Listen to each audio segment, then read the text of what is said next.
የቆጣሪ አንባቢ አልመጣለትም። አንባቢ ሲመጣ የተሳሳተ ንባብ ነው እየወሰደ ያለው። ቆጣሪ አንባቢ ሲመጣ ቤቱ አልነበሩ። እንግዲህ አሁንስ በእነዚህ ጥያቄዎች ማሰብ መጨነቅ ሊያበቃ ነው። እርስዎ ውድ ደንበኛችን እቤት ሆነው የቆጣሪ ንባብ የሚያስገቡበትን አዲስ ዘዴ ይዘን መጥተናል። የቆጣሪ ንባብ ለማስገባት በቴሌግራም ሰርች ባር ላይ @EEU chatbots ይጻፉ። ከዛም ስታርት የሚለውን ሲያስጀምሩ ሁሉም አገልግሎቶችን ያገኛሉ። የቆጣሪ ንባብ ለማስገባት ሴንድ ሜትር ሪዲንግ የሚለውን ይምረጡ። ኮንትራት አካውንት ነምበር ወይም CA ነምበር ያስገቡ። የቆጣሪ ንባብ መቀበያ ጊዜ ክፍት ከሆነ አሁን ያለውን የቆጣሪ ንባብ ኪሎዋት አወር ሪዲንግ ያስገቡ።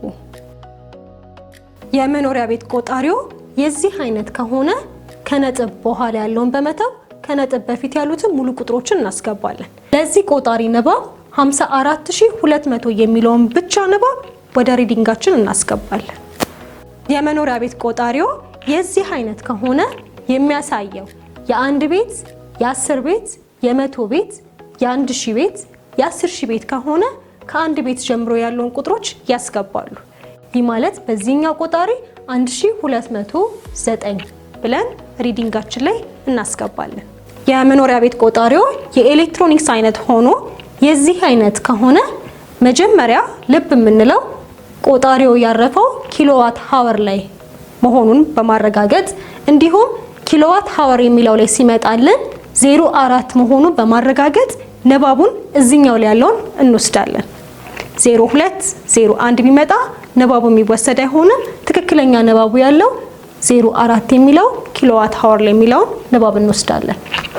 የቆጣሪ ንባቡ 664 የሚለውን ብቻ እንወስዳለን። ይህንን ስናስገባ ኪሎዋት ሃወር የሚለው ላይ እንዲሁም ኮዱ 04 የሚያሳየውን መምረጡትን አይዘንጉ።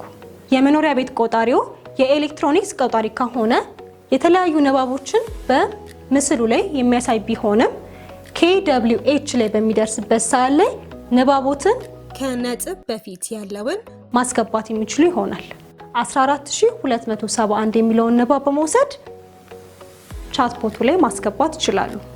የቆጣሪ ንባባችንን ስንወስድ ከነጥብ በኋላ በቀለም የተለየ ከሆነ፣ በኮማ የተለየ ከሆነ እንዲሁም መጠናቸው ከዋናው ቁጥር የተለዩ ከሆኑ ወይም መጠናቸው ከዋና ቁጥሮች አነስ ያለ ሆኖ የተቀመጠ ከሆነ ንባብ ውስጥ አናካትታቸውም።